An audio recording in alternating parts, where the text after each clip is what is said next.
जय माता की दोस्तों, माता रानी की कृपा आप और आपके पूरे परिवार सदा और सर्वदा बनी रहे। दोस्तों आपका स्वागत है अपने channel my lovely home and garden में। आज की वीडियो में दोस्तों आपसे परमा एकादशी व्रत की कथा साझा करने वाली हूँ। इस व्रत की कथा को सुनने मात्र से आपको पुण्य की प्राप्ति होती है दोस्तों, इसलिए आप इस कथा को अवश्य ही पूरा सुने और पुण्य की प्राप्ति करें। फिर उसके बाद दोस्तों, अगर आपके मन में कोई प्रश्न या सुझाव हो तो आप कमेंट बॉक्स में लिख सकते हैं। तो और इस वीडियो की जो परमा एकादशी से संबंधित जो डिटेल वीडियो है दोस्तों, पहले से ही मेरे साइट पे अपलोड है, मेरे चैनल पे अपलोड है, आप वहां से देख सकते हैं। मैं उसका लिंक एंड बटन पे लगा दूंगी, वहां से आप देख लीजिएगा दोस्तों। तो बिना देर किए हम लोग जानते हैं इस व्रत की कथा को। दोस्तों, अधिक मास की कृष्ण पक्ष की एकादशी को परमा एकादशी कहा जाता है। परमा एकादशी समस्त पापों को नाश करने वाली होती है। परमा एकादशी के दिन भगवान विष्णु जी का पूजन किया जाता है।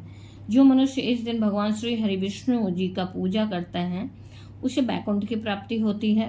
एकादशी के दिन श्री हरि विष्णु जी को अत्यंत लुभाने का दिन है। आप इस दिन यदि भगवान की पूजा अर्चना करते हैं तो यह दिन उन्हें अति प्रिय है। इससे प्रभु अति खुश होते हैं और आपको आशीर्वाद देते हैं। अधिक मास की कृष्ण पक्ष की एकादशी का व्रत करने से भगवान विष्णु जी का आशीर्वाद प्राप्त होता है दोस्तों, और इसके साथ ही दुर्लभ सिद्धियों की प्राप्ति होती है।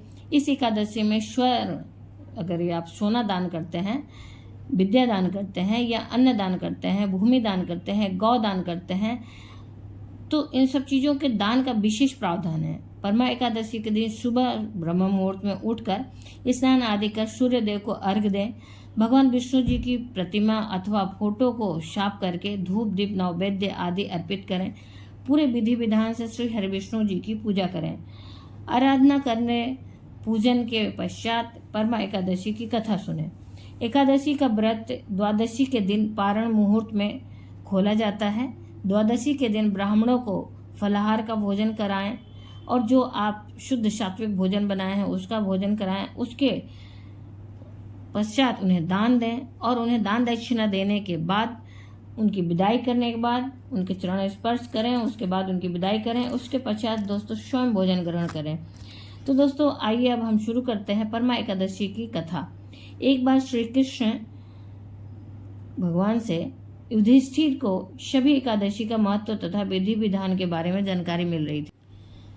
तब युधिष्ठिर ने भगवान श्री कृष्ण से अधिक मास में आने वाली कृष्ण पक्ष के एकादशी के बारे में पूछा और कहा, हे केशव, अधिक मास की कृष्ण पक्ष की एकादशी का क्या नाम है, इसका क्या विधान है?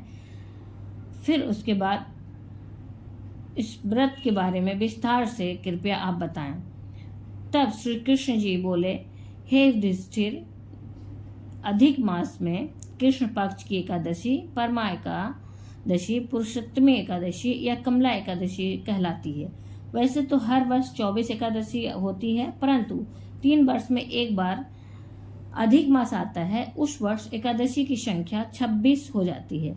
अधिक मास में 2 एकादशी होती है, शुक्ल पक्ष की और एक एकादशी होती है। शुक्ल पक्ष वाली एकादशी पद्मिनी एकादशी होती है और कृष्ण पक्ष वाली एकादशी परमा एकादशी होती है। फिर 3 वर्ष के बाद आने के कारण अधिक मास के एकादशी का महत्व और अधिक हो जाता है।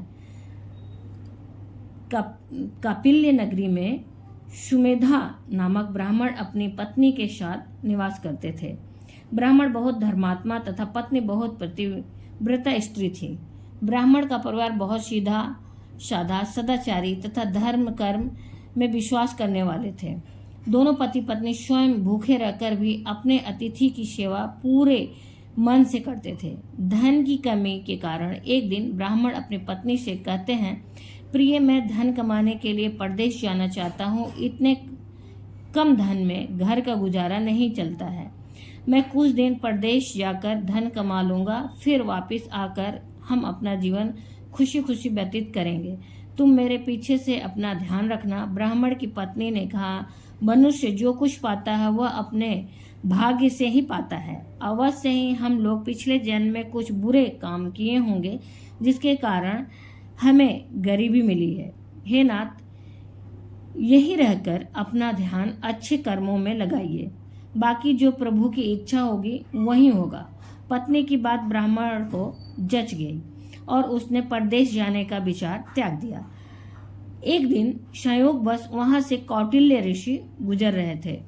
ब्राह्मण के आग्रह पर कौटिल्य ऋषि ब्राह्मण के घर पधारे।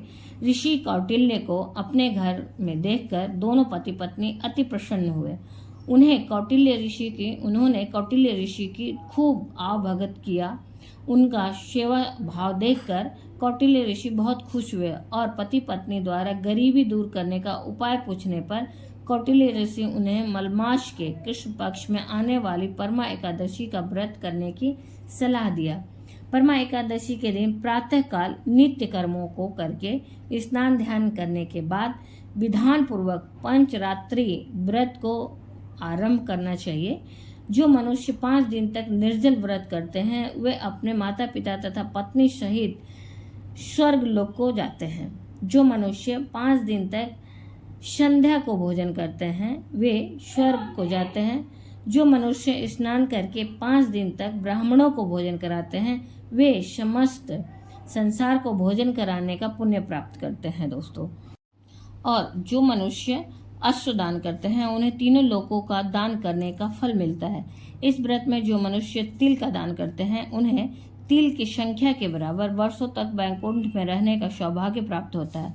जो मनुष्य घी के पात्र का दान करते हैं वे सूर्य लोक को जाते हैं। जो मनुष्य 5 दिनों तक ब्रह्मचर्य रहते हैं वे देवांगनाओं के साथ स्वर्ग लोक को जाते हैं। अतः ये ब्राह्मणी, तुम अपने पति के साथ इस पावन व्रत को धारण कर उससे तुमको सिद्धि तथा स्वर्ग की प्राप्ति होगी। यह एकादशी धन वैभव देती है तथा पापों का नाश कर उत्तम गति भी प्रदान करती है। धनापति कुबेर ने भी इस व्रत का पालन किया था, जिससे प्रसन्न होकर भगवान भोलेनाथ ने उन्हें धनाध्यक्ष का प्रदान किया था। कौटिल्य जी की बातें सुनकर दोनों पति पत्नी आनंदित हो गए और समय आने पर सुमेधा और उनकी पत्नी ने विधि पूर्वक इस व्रत का पालन किया, जिससे उनकी गरीबी दूर हुई और पृथ्वी पर कई वर्षों तक सुखपूर्वक जीवन व्यतीत करने के पश्चात वे दोनों लोग श्री विष्णु जी के उत्तम लोक को प्रस्थान कर गए। अतः हे युधिष्ठिर, जो भी मनुष्य इस व्रत को विधि पूर्वक करता है उसकी श्री विष्णु सदैव कल्याण करते हैं। तो दोस्तों, इस प्रकार से यह कथा समाप्त हुई। अब मैं परमा एकादशी की दूसरी लोकप्रिय कथा आपके सामने प्रस्तुत कर रही हूँ। प्राचीन काल में बबलू महान नामक एक दानी तथा प्रतापी राजा थे। वह प्रतिदिन ब्राह्मणों को 100 गाय दान में देते थे। अतः उन्हीं के राज्य में प्रभावती नाम की एक बाल विधवा ब्राह्मणी भी रहती थी, जो भगवान विष्णु की परम भक्त थी। पुरुषोत्तम मास के प्रतिदिन स्नान आदि से निवृत्त होने के बाद वह विष्णु भगवान तथा शंकर भगवान की पूजा किया करती थी। वह परमा एकादशी का व्रत भी करती थी।